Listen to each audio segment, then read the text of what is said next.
Entonces, muchísimas gracias por estar aquí, por participar en este evento y que estamos muy honoradas, honradas, emocionadas de estar aquí con ustedes.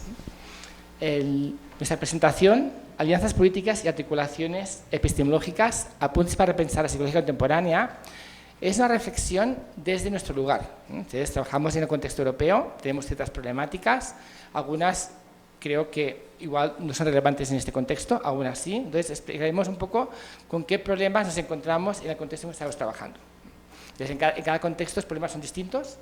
Estamos aquí también para aprender, para conocer lo que está haciendo. La doctora Ana Cristina Aguirre nos está enseñando elementos. Vamos a hablar con ustedes estos días y para nosotros también es importante aprender los desafíos que también hay en este lugar y cómo se afrontan. Yo también me ha hecho mucha ilusión las presentaciones y las palabras del decano, y también hace 10 minutos le decía a Ana Cristina, parece que no va a venir nadie, y de pronto me volteé y estaba lleno. O sea que son muy puntuales en el sentido literal del término, no llegan antes tampoco, ¿no? Así que agradecemos muchísimo. Y bueno, como dijo también el decano, va a haber también otras instancias. Siempre es como raro, una conferencia es muy unidireccional y vamos a apostar por el diálogo, entonces va a parecer muy contradictorio, pero bueno, habrá otras instancias también en las que podamos hablar. Bueno, aprovecho para presentarme, aparte de la semblanza que ya comentó nuestra querida maestra de ceremonia. Yo me llamo Marisela Montenegro y estudié en la Universidad Central de Venezuela, estoy muy orgullosa de eso. Fui discípula de una autora llamada Maritza Montero, que es una autora muy importante en la psicología social y comunitaria, sobre todo, y también en la psicología política. Y decimos que encarno la visión latinocéntrica en Barcelona. Es decir, soy una suerte de híbrido extraño que llevo la palabra nuestra de América Latina a Barcelona, especialmente a través de pensar las epistemologías del sur, pensar también las perspectivas participativas de intervención, trabajar con esas líneas de pensamiento allá, que por supuesto también hay gente que trabaja en esas líneas, pero para mí es muy importante, y como comentaba la compañera en la presentación, ahora estamos intentando trabajar también hacia las universidades, ¿no? Desde perspectivas epistemologías del sur que no se trabajan tanto allá.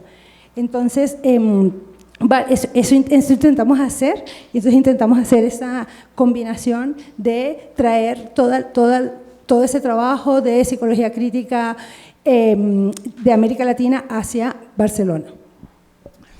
Bueno, a mí me han presentado, yo soy Joan Pujol, entonces el trabajo, hace tiempo que trabajamos conjuntamente, entonces la Marisela ha incorporado todo este elemento de práctica y todo el conocimiento práctico que se está desarrollando en América Latina.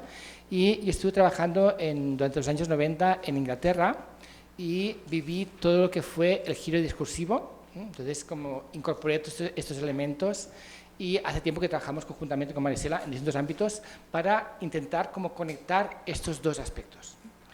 Entonces, tuvimos un grupo de investigación que se llama Fraternidades de Investigación Crítica, que de alguna manera intenta reflejarlo en esta imagen, donde hay esta noción de fractal, una especie de lógica que se va repitiendo tanto a nivel microsocial como macrosocial. Nos interesa, lo plantearemos en la presentación, intentar escaparnos de lo psicológico como algo del individuo, pero lo psicológico como procesos que se están dando a distintos niveles. Y esto es un poco lo que estuvimos trabajando en el grupo de investigación, Fraternidades de Investigación Crítica, donde estaba Ana Cristina Aguirre, que nos regaló una forma de incorporar, ¿no?, la teoría y la práctica en el concepto de figuraciones. Muchísimas gracias, que lo seguimos aplicando. Y va en esta idea, ¿no?, esta idea de combinar lo que sería la investigación y la acción como un elemento conjunto, la intervención y la investigación. Sí. En este sentido, la articulación y el diálogo que queremos comentar con ustedes también tiene que ver con la idea de red, de colaboración internacional, de ir a sitios, de hablar con gente Por ejemplo, ahora Fractalidades de Investigación Crítica es una suerte de diáspora donde hay gente en Santiago de Chile, hay gente en Quito, Ecuador, hay gente en Colima, México, y un poco lo que queríamos como comentar es eso, ¿no? Que las redes de colaboraciones son súper importantes también para uno ir pensando cosas, ¿no? Entonces, en esta presentación no es una suma de dos partes, sino intentamos articular una articulación epistemológica para trascender la oposición, investigar por un lado e intervenir por el otro, ¿no? La propuesta se fundamenta en el entrelazamiento entre dos tradiciones, la potencia de la práctica, digamos que viene de América Latina, y las reflexiones teóricas también europeas. La tesis central, o sea, lo que vamos a trabajar centralmente es que toda intervención es teórica, porque se hace a partir de unos fundamentos y unos conceptos teóricos. Y toda investigación es práctica, porque en realidad también tiene un efecto sobre el mundo. Es decir, nosotras como psicólogas, ustedes como psicólogas futuras, tenemos un efecto en el mundo cuando hablamos. Por eso queremos mostrar cómo la combinación de perspectivas latinoamericanas y eurocéntricas ofrece una posible respuesta, una respuesta situada desde lo que nosotros podemos hablar para afrontar los retos contemporáneos desde una psicología que sea intelectualmente rigurosa, como también decía el decano, y políticamente comprometida. Un diálogo entre las perspectivas postestructuralistas y la praxis comunitaria sería lo que caracteriza lo que llamamos marca UAB, ¿no? Marca de la Universidad Autónoma de Barcelona, en la psicología social crítica. Cuando estábamos preparando la presentación y pensábamos en los desafíos, nos pareció importante también destacar los logros, ¿no? Antes de pasar a desafíos, ¿no? Pensamos, parece que todo esté por hacer y no es cierto, ¿no? Se han hecho muchas cosas, la psicología ahora es una disciplina reconocida y central, y estaba recordando cuando estudiaba psicología en los 80, que en los 80 estudiar psicología era ir a la cola del paro, del paro, ¿no? O sea, que de alguna manera tú estudias psicología y se decía, es una carrera muy polivalente, porque puedes ser o camarera o cajera, ¿no? O sea, que era como tú ibas, y ahora no es así, y estamos muy contentos de que esto no sea así. Se ha trabajado mucho para que esto no sea así, y creo que la UTLAB ha trabajado muchísimo, ya muchos años, para que esto sea posible. Entonces, creo que tenemos que agradecer este trabajo que se ha ido haciendo generaciones anteriores para que UTLAB sea la primera universidad privada de México con proyección internacional.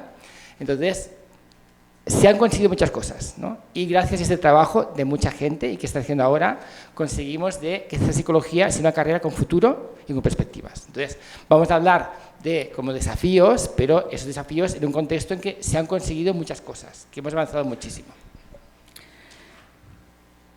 Pasamos, ¿verdad? Sin embargo, en este momento histórico, los cambios en las últimas décadas están hay un paisaje sombrío para las ciencias sociales, bueno, para el mundo en general y para las ciencias sociales en particular, lo que desafía el papel nuestro como psicólogos y psicólogas, ¿no? Es decir, no solamente hay un colonialismo físico que se está retomando del siglo XIX, cuando se suponía que ya el colonialismo había acabado, pero también hay un colonialismo tecnológico, en el sentido de unas herramientas que coaptan, digamos, el mundo social, que no son elegidas democráticamente y que son empresas que buscan dinero, es decir, no buscan el bienestar de los seres humanos. En ese contexto, ¿qué pasa con la psicología? Las grandes corporaciones tecnológicas producen conocimiento psicológico que mejora los algoritmos de vigilancia, es decir, hay personas que son psicólogas que están trabajando para ver cómo hacer para que la gente quede adicta al TikTok. Son nuestras colegas y colegas, ¿no? Entonces, ¿qué pasa ahí también? ¿Qué pasa con los procesos de subjetivación? La psicología, por eso decíamos lo fractal, ¿no? O sea, tenemos lo grande, las grandes tecnológicas, pero también es fractal, también tiene que ver con los procesos de subjetivación de las personas, cómo se sienten, qué pasa con la estética y las mujeres, ¿no? ¿Qué pasa con tu malestar y sentirte que te quieres morir porque no te dieron los likes? Todo eso tiene que ver, es psicológico, es psicosocial y es global. Conceptos que emergieron como formas de resistencia psicológica, como autocuidado, mindfulness o empoderamiento, son reemplazados con mercancías de consumo. Estamos en una forma de psicopolítica en el que el poder nos seduce a través de técnicas de comunicación social que entrelazan tecnologías, discursos y afectividad. Es decir, es psicología pura y dura, ¿no? La hiperconexión de estas prácticas neoliberales nos está conduciendo paradójicamente, o por lo menos, esto es por lo menos en lo que nosotros vemos en Europa. No estamos seguros si eso es exactamente así en América Latina. Decimos, nos está conduciendo paradójicamente a una soledad segmentada, que nos expropia la empatía con los demás. Presenciamos el crecimiento de la intolerancia como respuesta en una sociedad líquida neoliberal. Nos hace sentir incómodas incluso frente a la presencia del otro. La empatía, la comprensión y la tolerancia son ciertamente emociones incómodas que sustituimos con unas burbujas comunicativas. Con burbujas comunicativas lo que queremos decir es cómo el algoritmo te llega nada más la información con la que tú ya estás de acuerdo. Y entonces las burbujas informativas tienen que ver con que quizás con la persona que está al lado en el metro o en el transporte público tú no tienes nada que ver ni nada que conversar ni siquiera, ¿no? Esas burbujas generan grupos sociales y es un súper reto para la psicología en este momento, porque las teorías nuestras, las teorías del siglo XX, no contemplaban esto, no contemplaban las burbujas psicosociales, por decir así. Y son producto, digamos, de las tecnologías que producen esas formas de socialización globalmente. También, por ejemplo, tenemos la realidad de los llamados niños de cristal. No sé si aquí sabemos que en Chile hemos hablado de esto con gente chilena, ¿no? La famosa generación de cristal, que son una generación caracterizada por una fragilidad emocional y baja tolerancia a la frustración. Actualmente, la tecnología no es solo un medio, sino un agente que configura la socialización. La arquitectura de las redes sociales es idéntica en distintos contextos sociales, impone como si fuera, es una cuestión muy rara, ¿no? Porque es como si fuera una socialización mundial, pero a la vez hiperindividualizante. Y necesitamos herramientas para pensar estas cosas. Estas tecnologías, además, con la pandemia, que ustedes eran bien jovencitos, me imagino, en la época de la pandemia, bien jovencitos y jovencitas, también se aceleró, digamos, ese proceso de tecnificación de la subjetividad. Además, en el contexto de la producción de conocimiento, hablamos de capitalismo cognitivo, es decir, la misma lógica, fíjense que otra vez volvemos a lo fractal. La misma lógica fractal de lo que estamos diciendo del mundo, la subjetividad también afecta nuestro quehacer académico.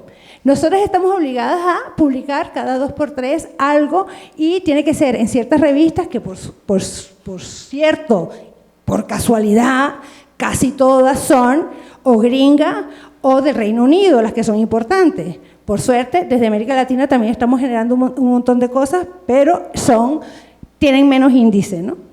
Entonces, un capitalismo académico colonial, digamos, y tenemos la presión por maximizar el número de publicaciones. En lugar de publicar un estudio integral y robusto, lo rebanamos en unidades mínimas publicables, incrementando el ruido académico y dificultando, digamos, generar un conocimiento que sea más holístico y que conecte más con diferentes cuestiones. Una forma en que hacemos este tipo de producción, esta productividad académica, es lo que se ha dado a llamar p-hacking, ¿no? Entonces, hay una serie de estrategias estadísticas para conseguir que de alguna manera salga algo significativo en estudio y sea publicable, ¿no? Entonces, es la típica cosa de tienes un montón de variables, haces todo por todo, miras qué sale significativo y luego te creas la teoría a posteriori que da sentido a este tipo de perspectiva para que sea publicable, ¿vale? O sea, de alguna manera hacemos como ciencia a posteriori. Este tipo de prácticas, que igual a corto plazo dan resultados, a largo plazo trae problemas. Sí. Entre otras, lo que se llama la crisis de reproducibilidad. Muy bien, bravo. Eso significa que, en principio, uno de los principios de la ciencia es que se pueda replicar aquello que tú encuentras en un estudio. En el caso de los estudios de psicología, eso es como muy difícil de hacer.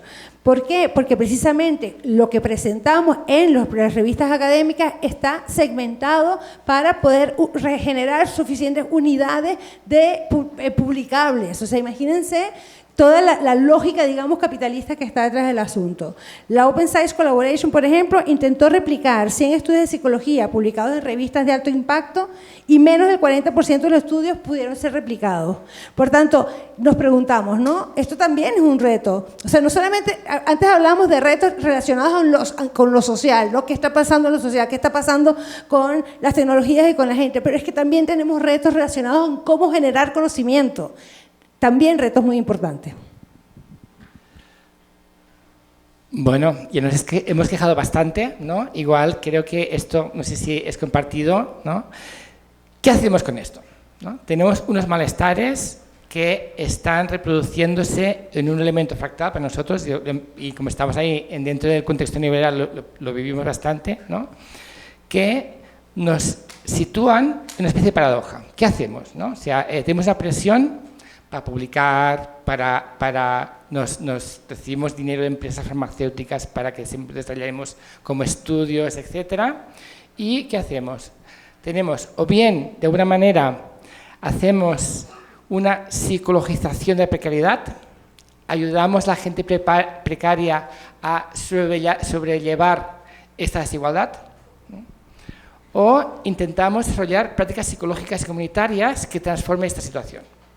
Entonces, probablemente a veces tienes que hacer las dos, ¿no? Pero hay una dinámica, ¿no? Tienes un sistema que genera desigualdad, nos piden a la psicología que gestionemos o que ayudemos a gestionar esta desigualdad o a parar la psicología en el fondo también es una forma de gestión poblacional, o intentamos hacer formas, que es lo que intentamos hacer para transformar esa situación, para transformar a nivel micro y también a nivel macro estas formas de desigualdad que hay, ¿no? ¿Vale? Entonces, de alguna manera, una forma que trabajamos, ¿no? Al principio María Isela ha comentado esta idea de que el intervenir es la teoría.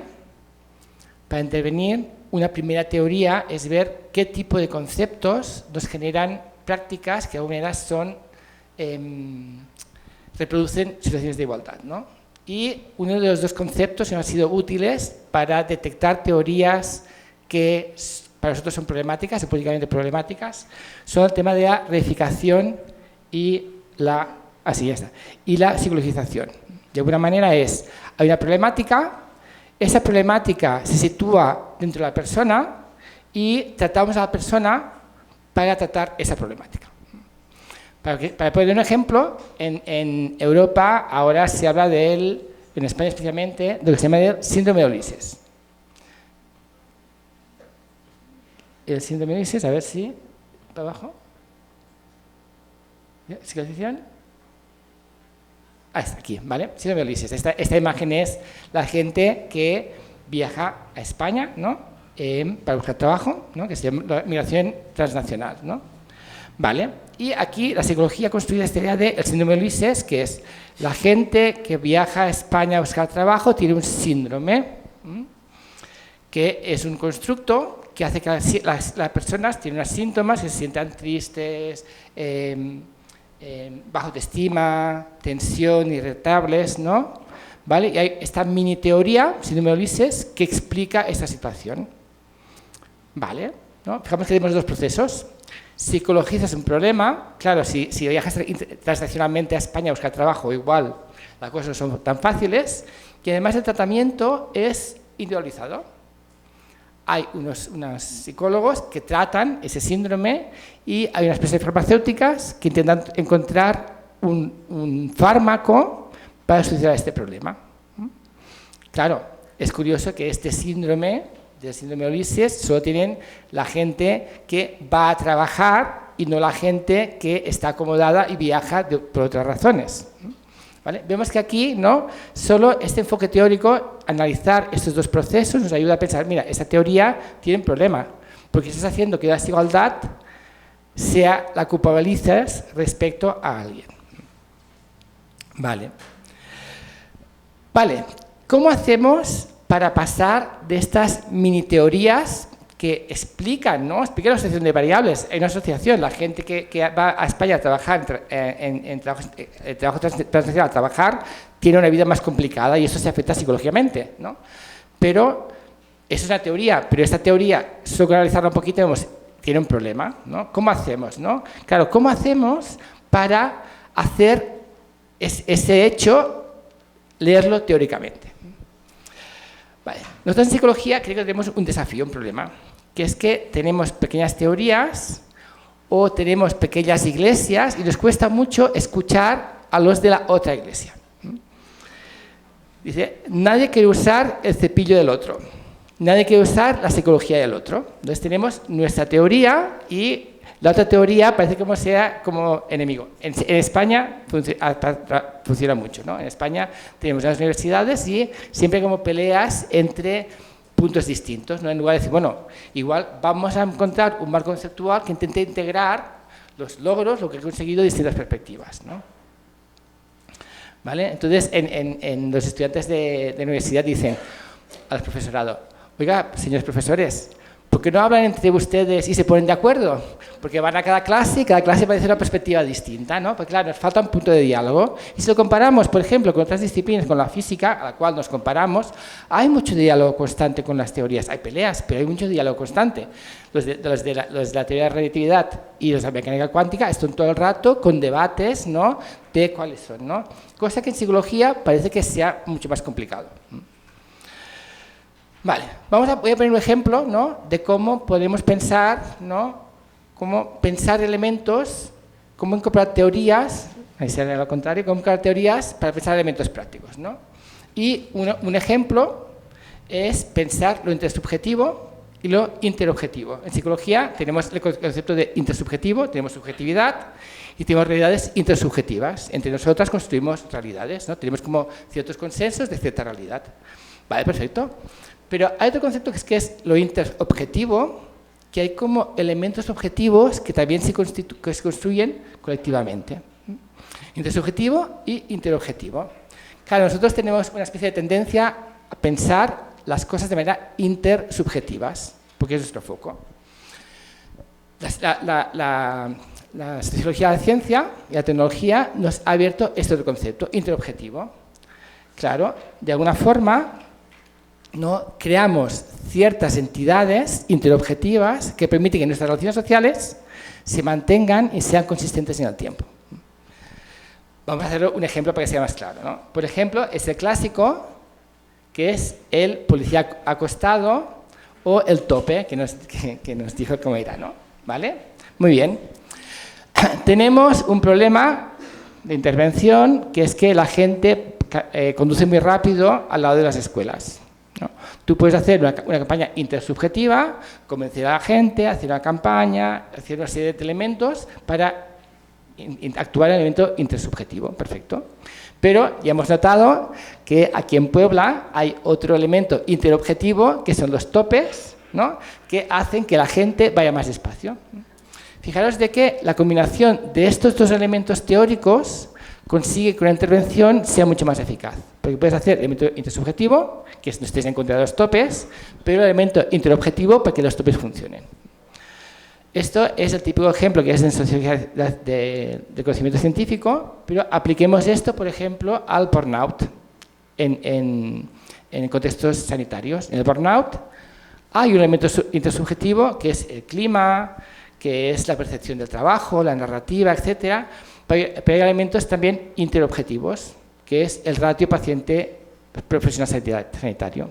Claro, una intervención tiene que tener en cuenta estos dos elementos.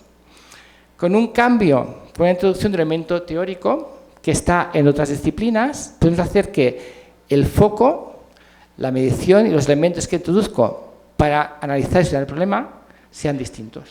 Entonces, de alguna manera, uno de los que estamos haciendo habitualmente es en pensar qué conceptos pueden intentar explicar un fenómeno, intentando incorporar además elementos teóricos, integrar elementos teóricos de otros aspectos, de otras disciplinas.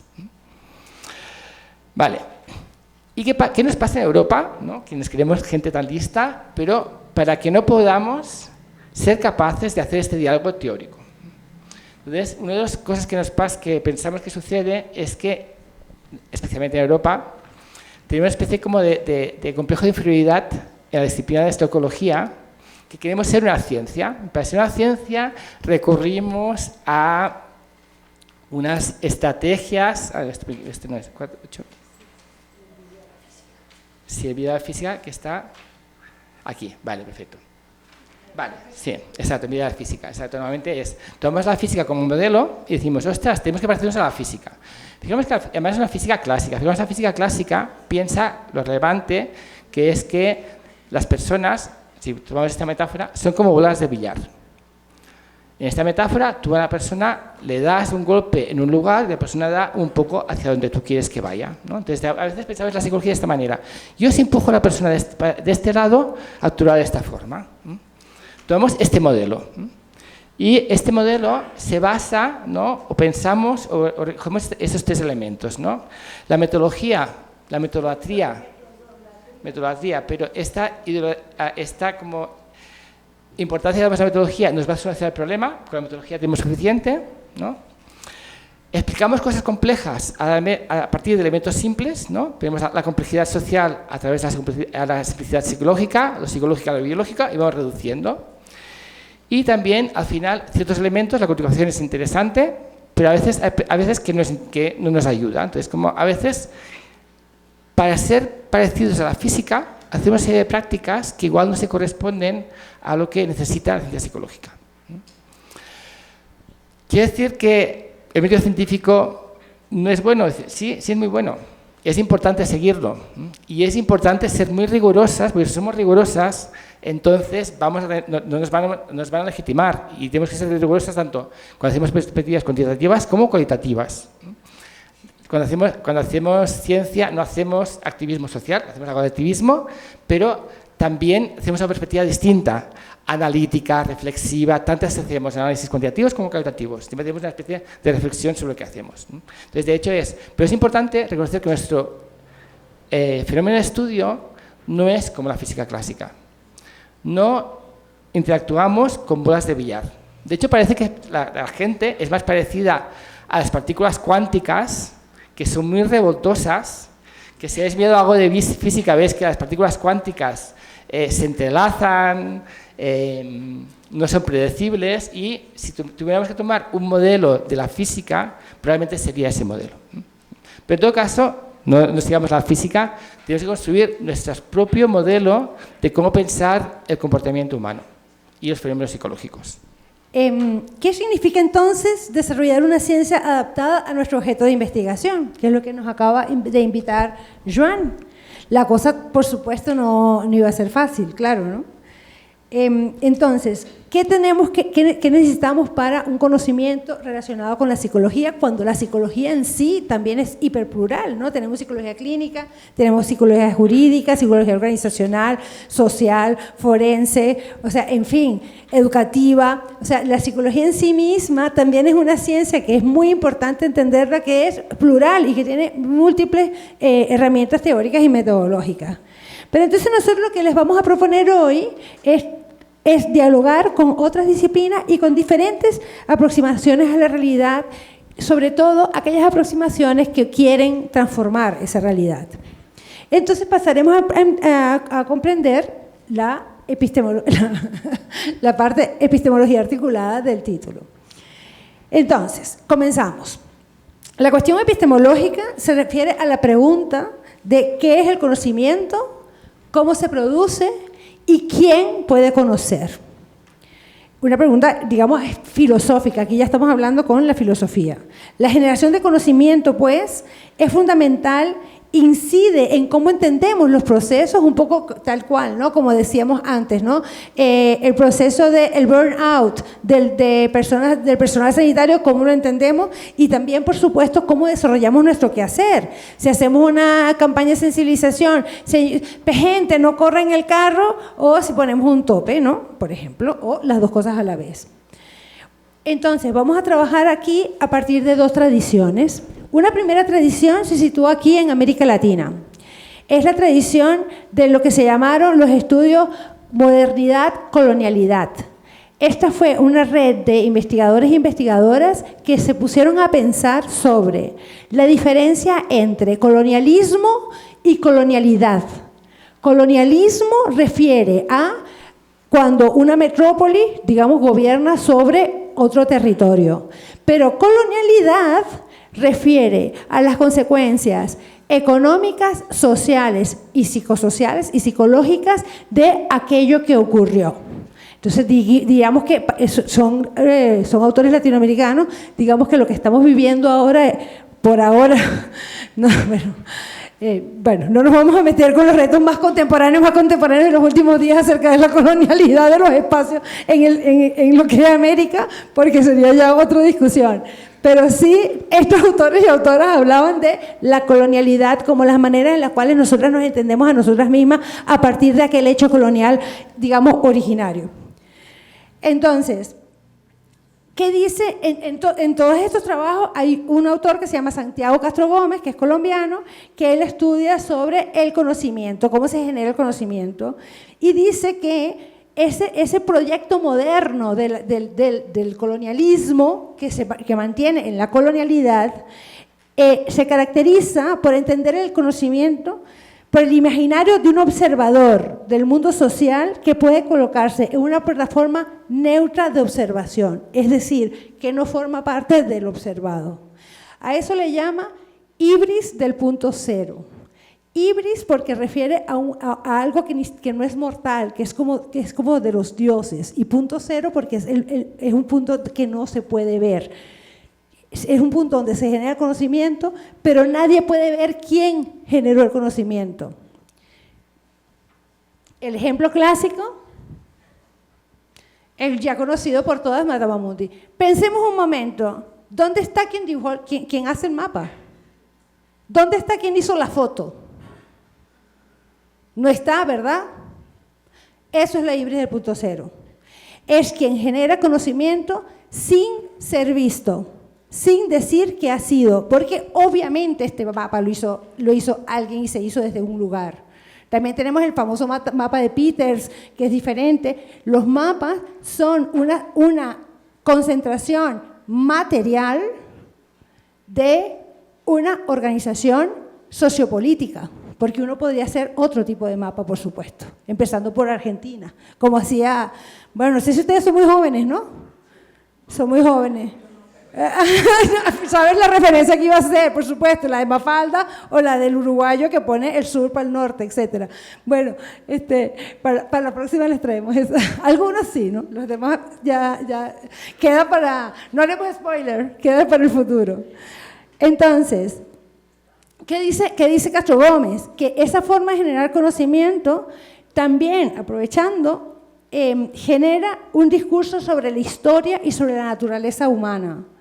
En los pueblos colonizados por Europa aparecen en el nivel más bajo en la escala del desarrollo, y las instituciones políticas, económicas, modernas son el fin último de la evolución de la historia, a donde todo grupo social tendría que llegar.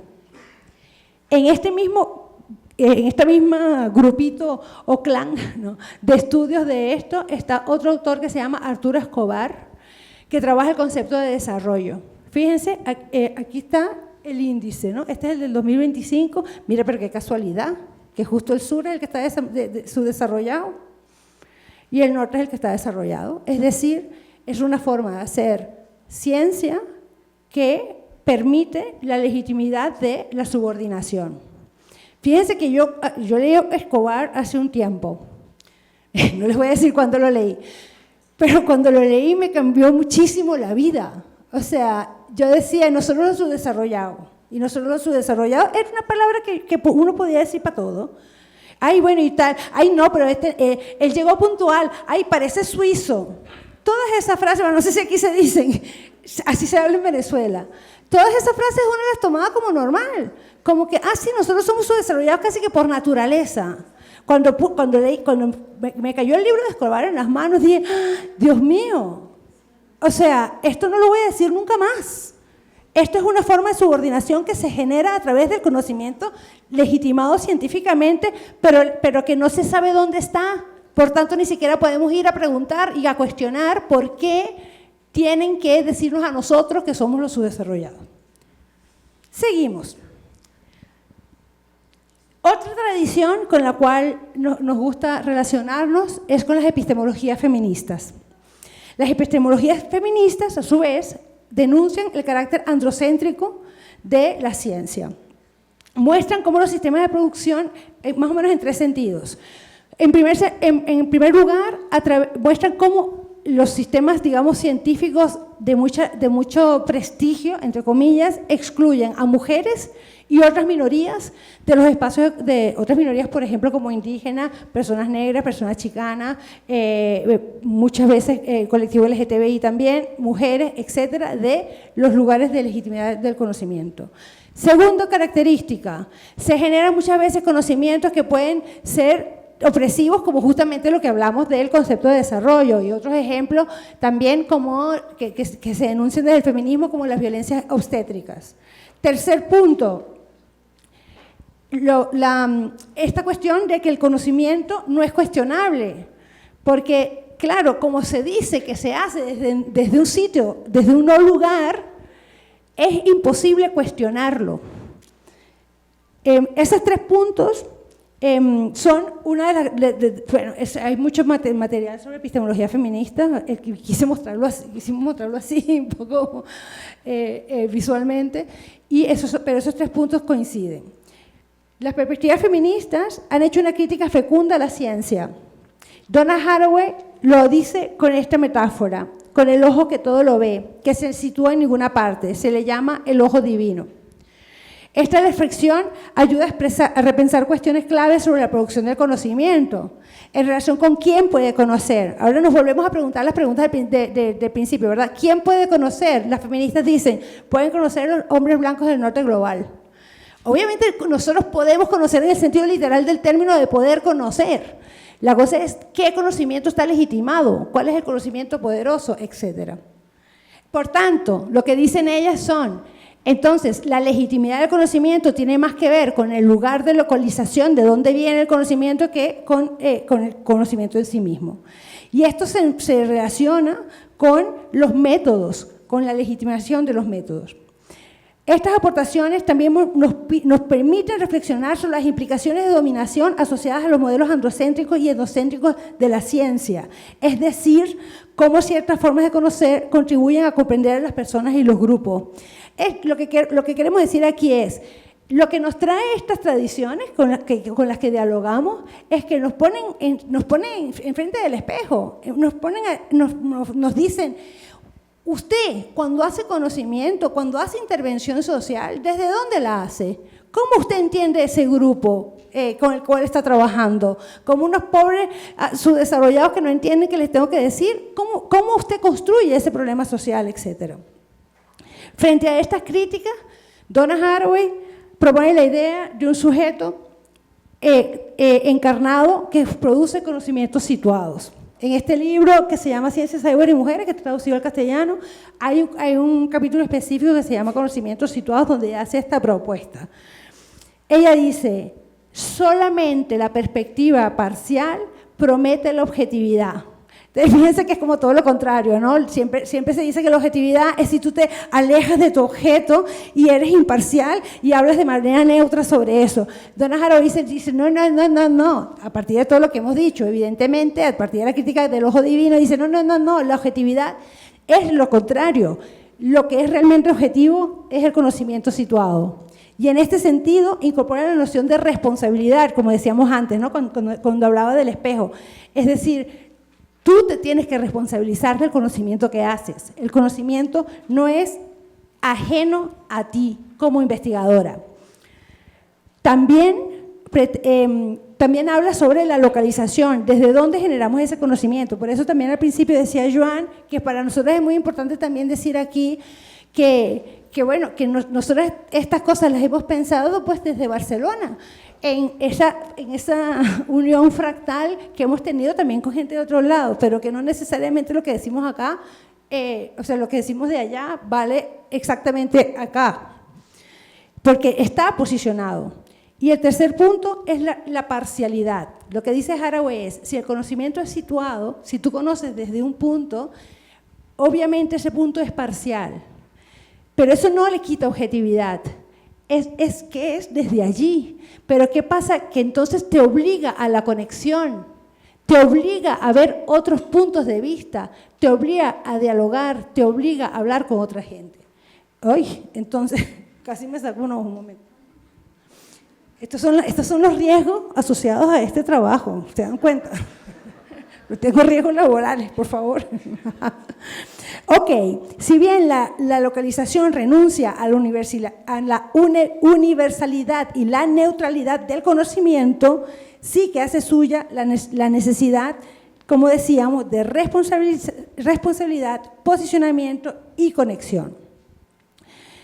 Y dice Haraway, esta conexión no sería desde un distanciamiento descriptivo y ventrílocuo propio de la investigación positivista, sino a partir del ejercicio de una política semiótica de la articulación. Imagínense qué belleza, política semiótica de la articulación, que busca generar articulaciones contingentes en las que se preste atención tanto a las diferencias y conexiones entre los diferentes elementos articulados, como a las maneras en las que estas diferencias son constituidas.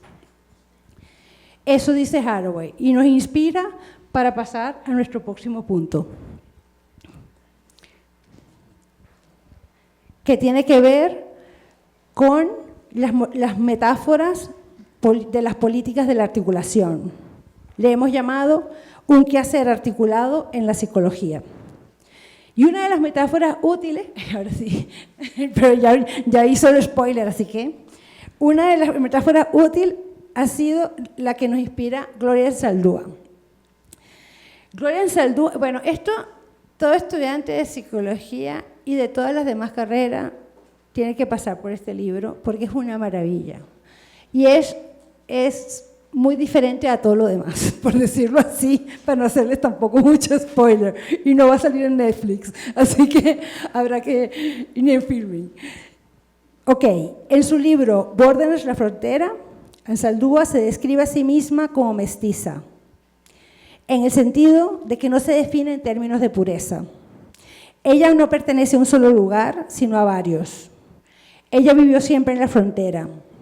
Anzaldúa es de aquella zona de Texas, que un tiempo fue México, y todos sus ancestros son de esa tierra, pero la frontera les pasó por encima, por decir así. Ahora están de aquel lado, porque la frontera es posterior a sus ancestros.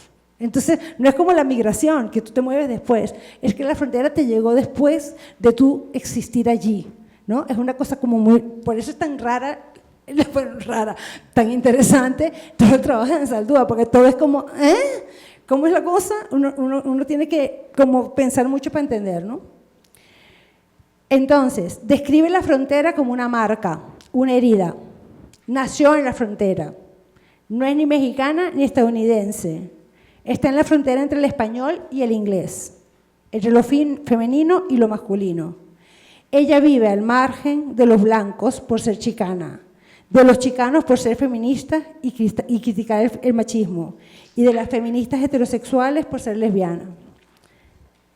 La obra de Anzaldúa emerge en el entrecruce de los llamados movimientos identitarios, como por ejemplo el movimiento de derechos de mujeres, el movimiento también negro o el movimiento también LGTB. ¿Por qué? Porque aunque los movimientos identitarios han logrado grandes avances en términos de derechos y visibilización, de la violencia que se ejerce contra esos grupos sociales, ¿no? Sabemos los avances, por ejemplo, el feminismo han sido muy importantes, están basados en la idea de una categorización social. Es decir, están basados en la idea de un sujeto que comparte características identitarias internamente, es decir, una categoría que está conformada y que hace una frontera. Hace una frontera entre quién es considerado de aquí o de allá, quién es considerado mujer u hombre, quién es considerado mestiza o criolla, etcétera, etcétera. Entonces, las enseñanzas de Ansaldúa nos proveen de otra metáfora, la mestiza.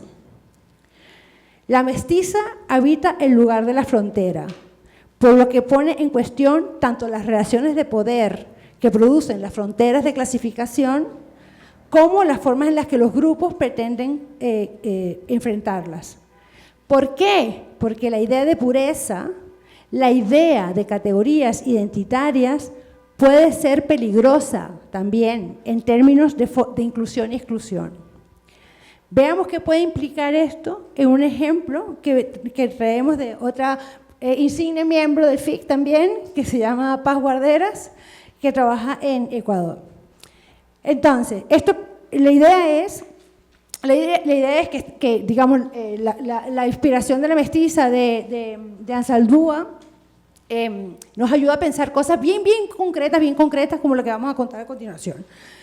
Ellas investigaron programas sobre servicios sociales para mujeres que fueron víctimas de violencia de género. Y ellas vieron que la categoría básica con la cual se trabaja dentro de los servicios de violencia de género es la categoría de mujer heterosexual violentada por su pareja o su expareja, y que lo que se salía de allí difícilmente podía ser atendido por esos servicios. Ellas hicieron una serie de entrevistas, unas producciones narrativas con una mujer lesbiana que era violentada por su hermano en su hogar. Y lo que ella decía es que no encontraba el servicio que para ella funcionara, porque ella no cuadraba con esa categoría para la cual el servicio fue realizado. Entonces, digamos, la idea de que Ansaldúa, la idea de lo impuro, de lo no categorial de Ansaldúa, es una manera de ver cómo eso se reproduce en ciertas categorías sociales, ¿no? Entonces, a partir de ese trabajo, la gente de Quito hizo esta iniciativa que se llamó Mujer Magia, transformando el dolor, e invitaron a personas que habían sufrido violencia de género, y también se juntaron con gente del teatro e hicieron una obra de teatro con esto. Este es un ejemplo, pero lo que queremos decir con esto es, uno, ojo con las categorías relacionadas con los problemas sociales o con las categorías incluso diagnósticas. Ojo con las categorías, porque a veces puede ser que demos un peor servicio, porque esa muchacha, por ejemplo, tenía también derecho de ser atendida y ser bien atendida en ese servicio, y no lo fue, pues, ¿no? Y dos, que también hay otras formas que son transfronterizas, ¿no? El teatro es transfronterizo, ¿no? En este caso son formas transfronterizas de una suerte de intervención social que puede trabajar con los malestares de las personas. La metáfora de la frontera que nos provee Ansaldúa nos puede ayudar a mirar críticamente. En el caso expuesto, generar formas de comprensión más amplias para atender a las personas. Y es que la metáfora de la frontera también nos puede servir para pensar las aristas de cómo, por ejemplo, se hace una división fronteriza entre interventora e intervenida. Cómo a veces pasa que esa frontera es infranqueable. Y entonces llegamos a otra tradición. Mira, ahí está mi maestra, Maritza Montero, que ya falleció. Está Irma Serrano, está Alicia Rodríguez, que son profesionales de la psicología comunitaria latinoamericana. Ellas hablan de un conocimiento que se hace en diálogo también, tomando de Paulo Freire y de muchos autores y autoras. Hablan del diálogo. Ellas, de manera que no hay una frontera tan estricta entre el pensamiento del activismo y académico.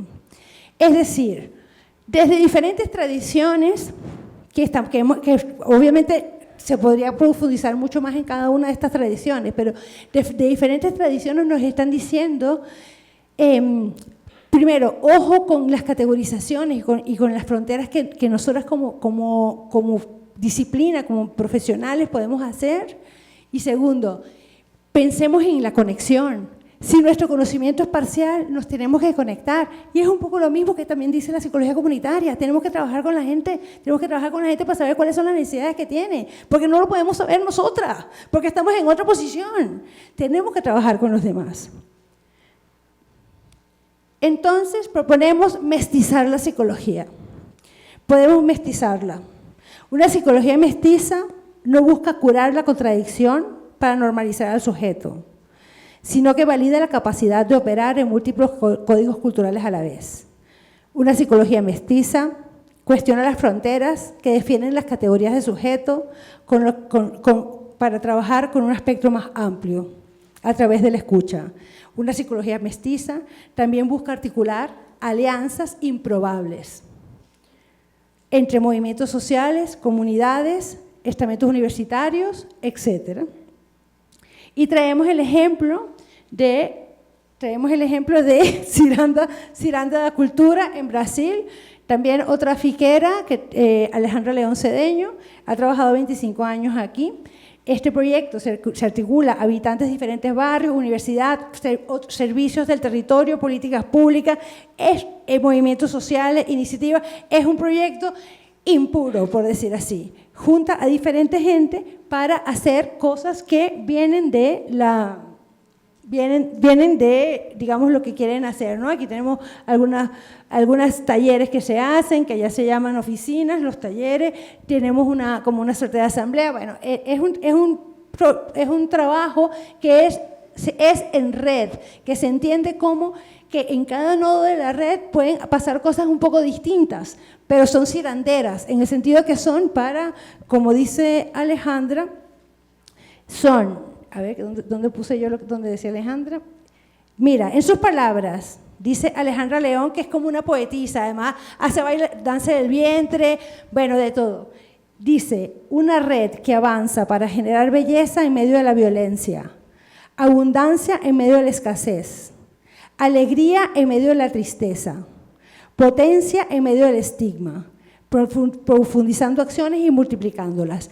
Ella trabaja así porque en el sitio donde está Ciranda también, por supuesto, hay mucha violencia. Hay mucha venta de droga, hay muchísima violencia policial. Entonces, por eso ella habla en ese sentido, ¿no? Generar belleza donde está la violencia. Generar energía potenciadora. Y también habla en este libro, esa es Alejandra. Bueno, la foto tiene como 10 años, pero está igualita. Pero si se la ven en la calle, a lo mejor no la encuentran. No, vive en Londrina, en Brasil. Y ella habla que para hacer este tipo de proyectos introduce el concepto de trueque constructivo, que es un concepto muy divertido porque también es medio contrasentido con la psicología más tradicional. Y está conformado por 3 principios. El primer principio es el de ayudar sin estorbar. Entonces, ella dice, a veces las profesionales van a las intervenciones con mucha buena voluntad, pero con un protocolo predefinido de acción que no se adapta a las necesidades e intereses de las personas. Entonces, la autora propone, Alejandra propone, observar y preguntar qué se necesita de nosotras para actuar en consecuencia. A veces, dice, se necesita que hagamos de intermediarias en un conflicto, que ayudemos a organizar una actividad, o bien que nos pongamos a poner la mesa o a fregar los platos en una comida comunitaria. Todas esas cosas tenemos que hacerlas. Por otro lado, el segundo principio es trabajar por intercambio, no de manera unidireccional, sino a través de entender que todo el mundo tiene algo que aportar. Y el tercero, ayudar a fortalecer la red afectiva de los colectivos de la manera más pertinente posible. Es decir, es una psicología comunitaria, pero también pensada de modos distintos. Pensada, por ejemplo, a través de la metáfora del rizoma. Esto es un rizoma, es como una raíz. Entonces, fíjense que lo que queremos decir aquí, fíjense que no hay frontera, ¿no? Es como continuo.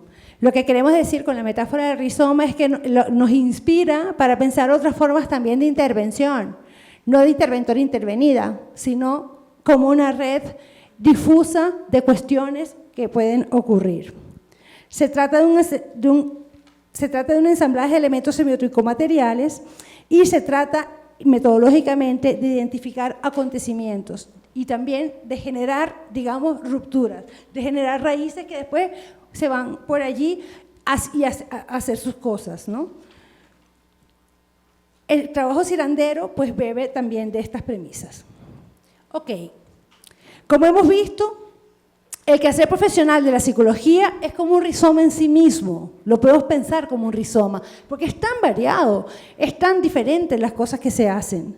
Se trata de un conjunto de perspectivas teóricas, metodológicas y técnicas heterogéneas que buscan incidir en las personas, los grupos y las sociedades. Se busca producir un cambio, uno que pueda generar mayor bienestar para las personas, grupos y colectivos, así como llegar a sociedades igualitarias menos violentas.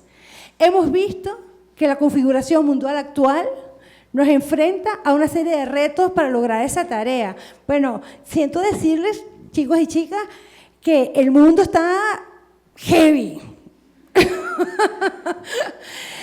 y que les va a tocar, que nosotros ya estamos casi de retirada. Así que mucha suerte con eso. Y que estos retos se pueden entender de manera fractal, tanto en el ámbito internacional como en el interpersonal, como en el psicológico. Por eso creemos que es muy importante tener espacios como estos y como otros, talleres, clases, comidas, parrandas, fiestas, etcétera, donde poder conversar, donde también nosotras como profesionales podemos compartir nuestros miedos, porque no sabemos mucho qué hacer. No crean, aquí nosotros estamos de conferencistas, pero en verdad no sabemos mucho qué hacer con toda esta cosa tecnológica, por ejemplo, que nos ha llegado, wow, tan rápido, ¿no? Y esto ya no solo como profesionales de la psicología, del derecho, de la antropología, sino también como ciudadanas, también como personas en un mundo cada vez más desigual. Aquí les hemos compartido parte de nuestra trayectoria enfrentando esta tarea, a través de paradas, metáforas, ¿no? El rizoma, la mestiza, etcétera. El ojo divino también. Creemos firmemente que el quehacer de la psicología no tiene que ser puro, más bien se debe contaminar con los saberes y las formas de hacer de otras disciplinas y también de otros ámbitos de conocimiento no académicos o aquellos generados desde los movimientos sociales, desde iniciativas barriales, desde lugares que pensamos que no son tan legítimos para conocer, pero que lo son, porque nos han dicho que nada más unos son los que generan conocimiento y no todo el mundo. Y también creemos firmemente en algo que puntualizaba Maritza cuando definía la psicología crítica. Ahora, ella decía que la crítica era constante, en el sentido de que los contenidos deben cambiar de acuerdo con las transformaciones del contexto. De manera que aquello que un día fue crítico o novedoso puede dejar de serlo también, o incluso podemos reinventar lo inventado.